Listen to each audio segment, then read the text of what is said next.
Hello, can everyone hear me? Awesome. Wow, wow, wow, wow. All those people on the open mic. Oh my God, thank you so much for sharing your work. That was awesome. I'm really happy to be here. I was at the Ugly Mug in 2019, just before the pandemic. And now all my poems, most of my poems I'm going to be reading tonight are written while I was in quarantine. Maybe some oldies. Yeah, it's going to be a whole mix. It's going to be a little bit of chaos. My phone decided to delete a whole bunch of my poems somewhere along the line, so we're going to work with what we got. So without further ado, this is a formal invitation to my pity party. There will be streamers, a bouquet of balloons on the ceiling, champagne bottles pre-shaken, ready to pop. Start time 8 a.m., end time whenever I stop feeling sad, so call a dog sitter. Leave your keys in the punch bowl. Stay until the moon calls us back to sleep or even after that. Didn't we all come here to feel something? Isn't there a reason we keep on doing this? My hope is only as strong as my willingness to move. My moves are whatever say I am still alive. I am still alive because other people pulled out of me what I forgot I had the entire time. So bring it all in. This is an open invite party. Drag your words into the spotlight and we will give each other enough time to greet everything. Let it all in like a deep breath, like a good melody. Every song that has ever made us cry, it will all sound like us and us and us and Celine Dion. And look at us now.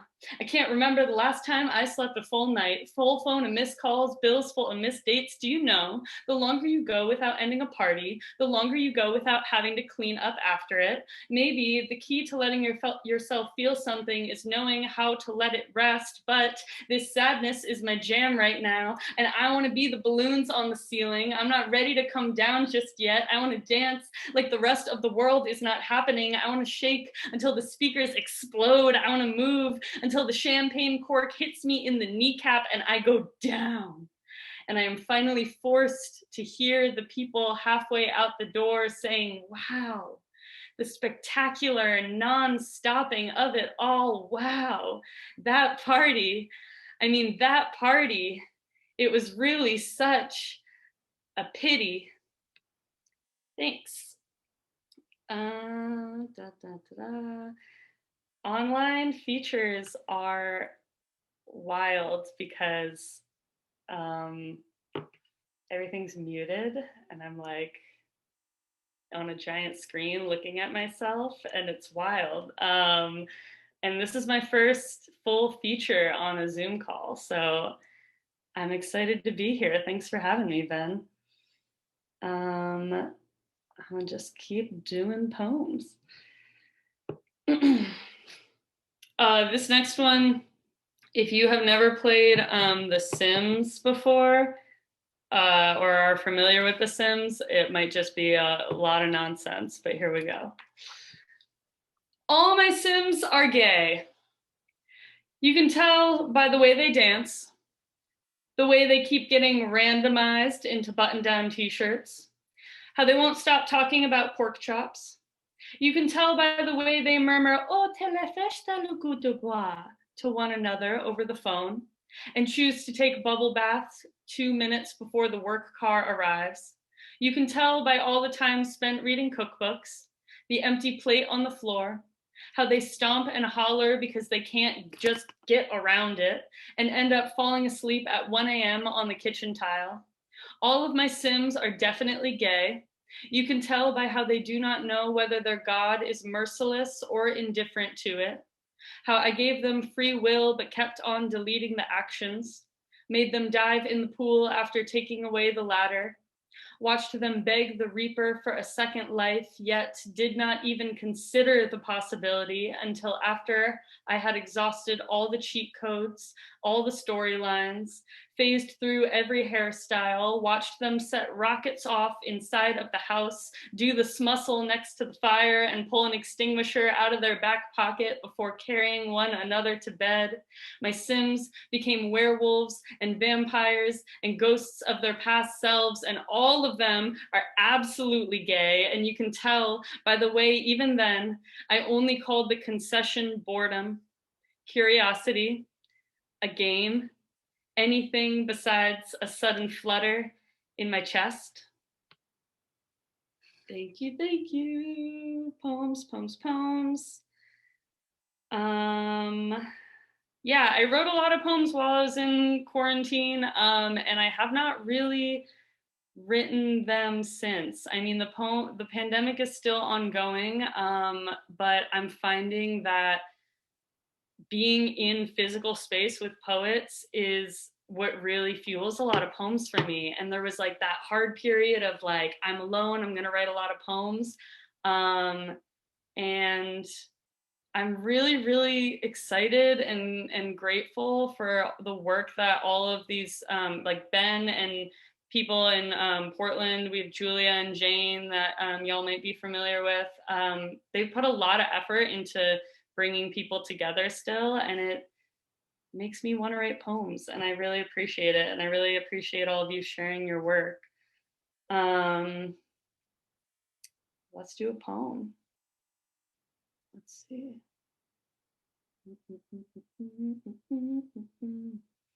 When you have all your poems on here, you gotta find them.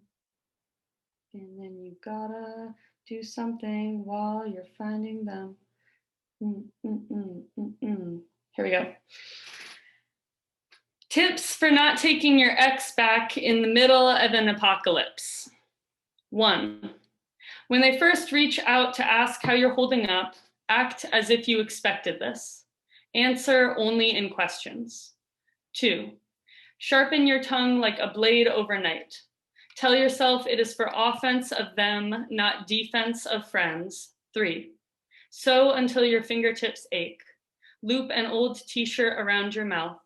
Make jeans into cut-offs. Show them the final product over FaceTime and swallow the irony. 4. Bottle the pang that comes with the first time you hear the phrase, "Oh, you know me," slipped casually into conversation. Wear it around your neck. Open it when the past starts to feel too much like the present. 5. Throw your phone into a fucking lake. 6. Just kidding, you need that to call mom. 7. Remember the cavern that has cracked open between you. 8. Assume it is okay to just keep waving from one side. 9. When they drop soup off at your house, leave the soup. Let it sit on the porch for 45 minutes before bringing it in.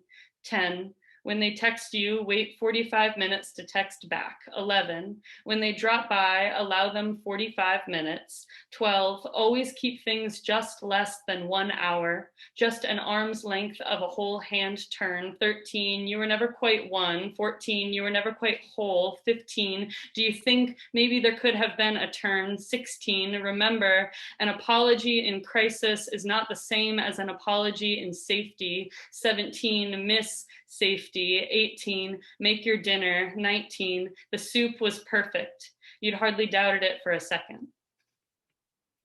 Thanks. Yeah, I am currently living with a new partner who I have been with for a much longer time since that poem was written, and it is the best thing that's happening in my life right now. So I have a lot of breakup poems, and I have a book that I'll talk about at some point that has a lot of breakup poems and a lot of nostalgia poems and all that. So we're gonna do a love poem, a couple love poems. It's April and I am in love again.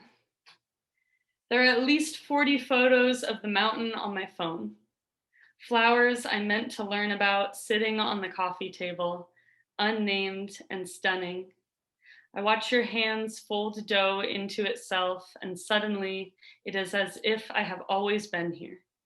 The poems breeze back through the open window, the breakups and the failings and the warmth and the turn, the wheelbarrow and the plums and the two-headed calf, all the ways I have learned how much can fit in a space as small as a palm, a kiss between the shoulder blades, a steady extra minute of light each day.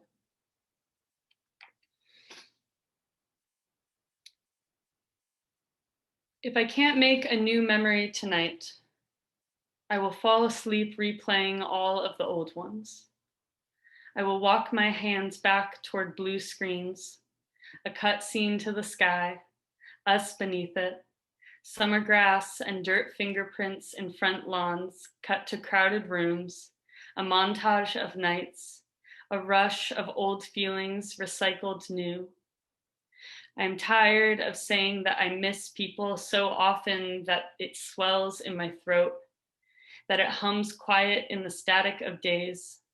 And I have found waiting to be its own memory. I have been in this house long enough to find a glass of water in pitch darkness, and I have loved you long enough to notice when you get hungry. If winters could grant me everyone I love within a 5-block radius, I swear to God, I would always have soup on the stove. I'd never complain of the wet cold again. What I'm realizing is that it is winter again already, that dust is bursting from the seams of everything I hold near, and still I am here knowing that the day was not nothing just because I did nothing. I'm spelling you back into the day. I am rerunning your split grin and clapping hands, your cheating ass in the board game, your arms afloat in the music. I am scripting the rib bruising hug, the oh God, you're really here. Why was I so stressed all that time? I've been holding armfuls of blank whiles for us to fill, and I can feel your smile on the other end of the dream. You're far from me now, but I can picture it if you weren't. I can hear the hum of it rising again on your way home. I could fall asleep in this. I could fall asleep so easy here. Thanks. Cheesy poems. I'm a sentimental bitch. And I have a book about being a sentimental bitch. It's called Homesick Season, which is all the time and every time that you want it to be. But especially for me, it's the fall. That's when I am at my maximum nostalgia levels. Yeah, it's a little book of poems about people, places, states of mind that I really have connected with in my life. It's about moving from New York to Portland, doing many moves in Portland, where I am currently, and love to be, and have moved around many times in this city, and just finished a new move. So if you're interested in buying one, you could Venmo me directly. You can also check out my website at kateleddy.com and purchase one there. I'll write you a little personal note on the inside. And yeah, and it was made by a small press here in Portland. The art is by a friend of mine who's here in Portland. So a lot of Portland love in there. All right. Where are we at? I do really like about Zoom features or small features like this is I get to do a lot of my little poems, which I think, when I'm on a stage, I'm more inclined to do a lot more like loud, slammy poems, which I'm a big fan of both, but I like doing the short, quiet ones here too. So here's one of those. She asks me if I have made a routine for myself. All that comes to mind is how I move the plants in my bedroom closer to the windowsill every morning. I put them back on the dresser every night. In between, there is coffee, passing hellos, cracked hands, lit stove. I drink in so much sunlight, my skin burns like a fever. I talk myself off of the windowsill. Growth, It can be such slow going agony, but I must say the bedroom is looking brighter for it. Thanks. Do a couple poems from the book. You can find a couple of those poems I read in this book as well. And I occasionally post new poems on my Instagram, which I'll put it in the chat afterwards. I believe it's also on my website. Gotta look at my website. This one's called Homesick Season. The tree down the block keeps apologizing. Says it is trying to hold as still as possible to keep the sunshine yellow leaves I love on its branches, but they just keep falling off. Soon they will all be gone, it mourns. I know they are supposed to come back, but sometimes I find myself afraid of my own limbs. What if they stay cold and bare forever? Do you think it's possible to forget how to grow? I just like the way you look at me when I am this beautiful.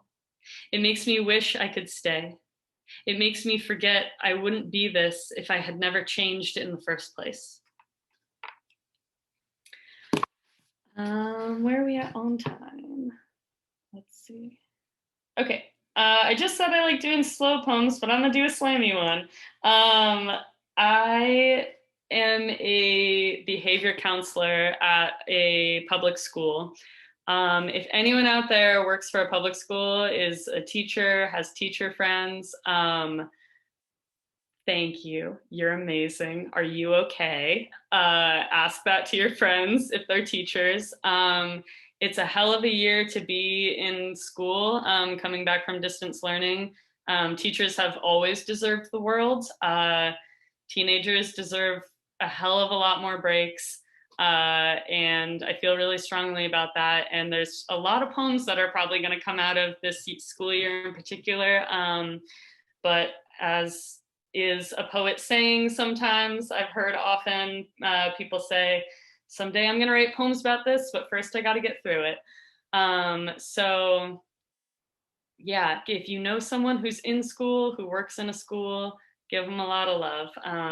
It's hard transitioning in this pandemic and continuing to be in a school in a pandemic. And there's a lot of stress that kids are under in schools anyways.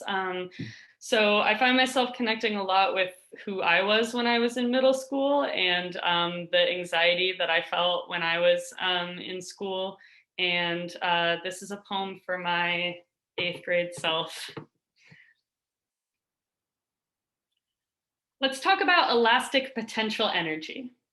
Our physics teacher holds a spring between his fingers. Hooke's law states that the force that is needed to stretch or compress a spring is directly proportional to the displacement of the spring.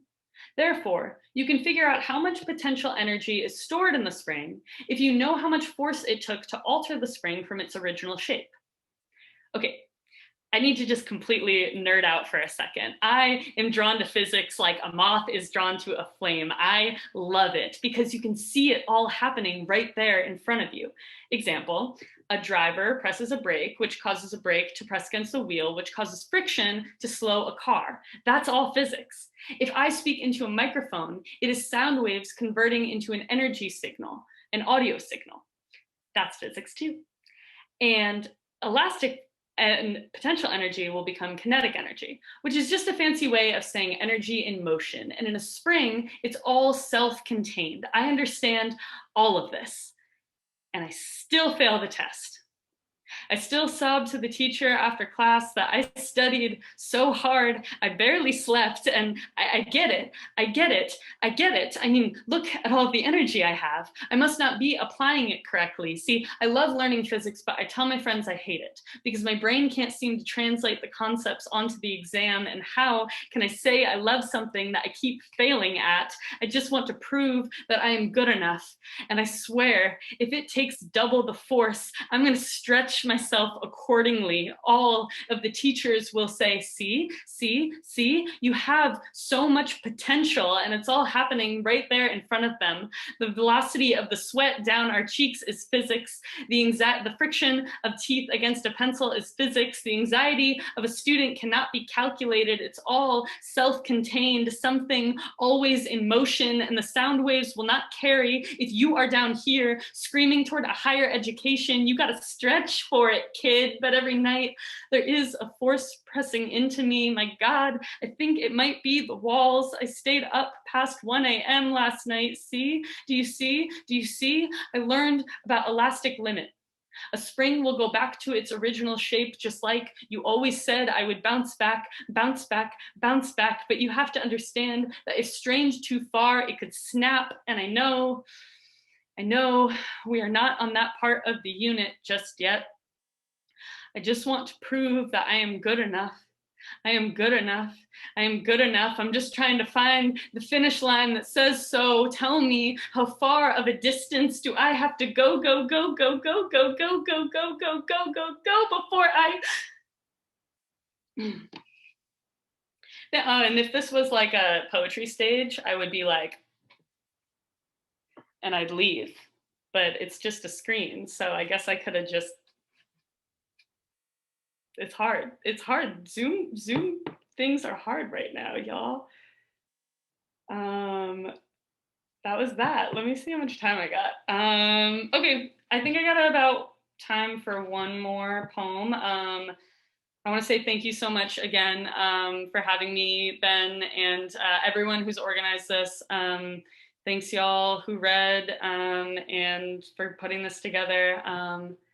And thanks for listening. Again, if you're interested in my book, you can find it online at kateleddy.com. And this is my last poem. It's called Love to the Younger Versions of Myself. Today, I am sending love to all the versions of myself from younger times and different cities. Their hearts are still beating in the places I left them. They exist in the tiny landmarks made by my touch, the tree in my grandma's backyard, the old windowless office of my college newspaper, the gazebo in my hometown and all its layers of fresh paint. They are sighing with the commuters on a train to New York City. They are biking alongside the farms in Western Massachusetts. They are tapping the service engine light on my 1999 Nissan while driving to New Hampshire, to Cape Cod, to my high school boyfriend's home, and all of them are happy to be exactly where they are. When the distance weighs on me like a mountain of memories stacked on my chest, I will sit up. I know I am not the only one to remember me. My sister texts me from a party, makes a joke about what I would say if I was there. My friend sends me a grainy photo of the same moon that I will get to see in just a couple more hours, and all the younger versions of myself feel their heartbeats quicken with mine. Today, I will let the ones who loved me in places 3,000 miles away hold the parts of myself that I miss, blow a kiss to the spaces we shared. The younger versions of myself are in good hands. I will wake up today. I will recite my goodbye. I will send this love to each and every one of them, and then I will come back to where I am now. Thank you so much. Thank you for having me.